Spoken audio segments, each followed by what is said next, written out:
Hello friends, तो आइए आप सभी का एक बार फिर से प्रोपेस स्टडी सेंटर पर स्वागत करते हैं।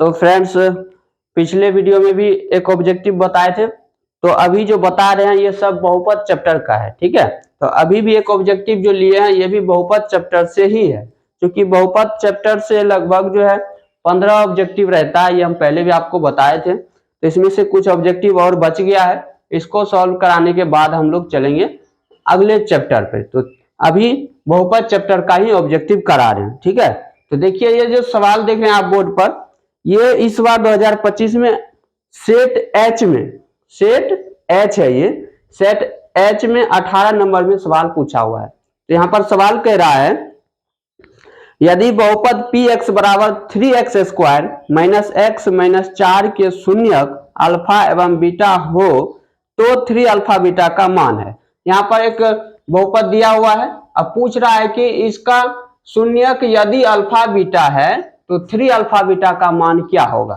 यानी 3 अल्फा बीटा का मान पूछ रहा है। तो याद कीजिए, जब बहुपद चैप्टर पढ़ा रहे थे तो वहां पर दो फॉर्मूला बताए थे आप लोगों को द्विघात बहुपद के लिए। वहां पर पढ़ाए हैं शून्यकों का योग यानी अल्फा प्लस बीटा बराबर सूत्र होता है माइनस बी बाय ए। इसके बाद शून्यकों का गुणनफल अल्फा इंटू बीटा बराबर सूत्र होता है सी बाय ए। ये दो सूत्र है, ये शून्यकों का गुणनफल बराबर सूत्र हो गया ए, शून्यकों का योग बराबर, और ये हो गया शून्यकों का गुणनफल। तो ये जो रिलेशन है ये किसके बीच में है, तो शून्यक और गुणांक के बीच में ये संबंध है, रिलेशन है। ठीक है, तो यहां पर जो है देखिए सवाल में 3 अल्फा बीटा निकालना है हम लोगों को, तो अल्फा बीटा का मान पहले निकाल लेंगे और फिर इसको 3 से गुना कर देंगे तो आंसर आ जाएगा। तो देखिए क्या निकालना है हम लोगों को, 3 अल्फा बीटा। तो अब बताइए 3 अल्फा बीटा बराबर क्या होगा, 3 गुना अल्फा इंटू बीटा बराबर सूत्र होता है सी बाय ए।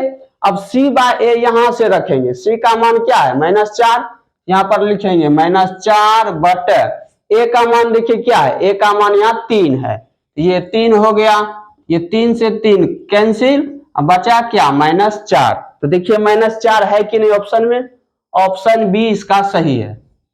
समझ गए, -4 है। तो ये कैसे हुआ, तो चूंकि आप लोग जानते होंगे, देखिए थोड़ा सा बहुपद को, ये है 3x square minus x minus 4, ये बहुपद है। तो जब भी हम लोग एबीसी का मान निकालते हैं तो एबीसी क्या है, ये गुणांक है, ये चर का गुणांक है। ए जो है एक्स स्क्वायर का गुणांक होता है। अब इसको क्या करते हैं, हम व्यापक रूप से तुलना कर लेते हैं। देखिए ये इसका व्यापक रूप होता है A X square plus B X plus C. तो यहाँ देखिए एक्स स्क्वायर का गुणांक ए है, यहाँ पर 3 है, इसीलिए ए का मान 3 लेते हैं हम लोग, ए बराबर 3। बी का मान क्या होगा, बी का मान देखिए यहाँ पर x का गुणांक प्लस बी है, यहाँ x का गुणांक -1 है, तो b बराबर -1 आ गया। c बराबर देखिए क्या होगा, -4 होगा। तो यहाँ से हम लोगों को a b c का मान आ जाता है, इसीलिए इतना बात नहीं लिखते, इसको डायरेक्ट हम लोग कर लेते हैं, क्योंकि इसमें पता है ये a का मान है, ये b का मान है, ये c का मान है, इसीलिए डायरेक्ट सूत्र में हम लोग वहां से मान रख दिए और आंसर आ गया। बहुत इजी सा सवाल है, देखिए इसमें भी कुछ है, ऐसा सभी सवाल बिहार बोर्ड पूछता है। तो चलिए, अगर ये सवाल आपको समझ में आया है तो एक बार वीडियो को लाइक शेयर जरूर करें। चलिए हम मिलते हैं अगली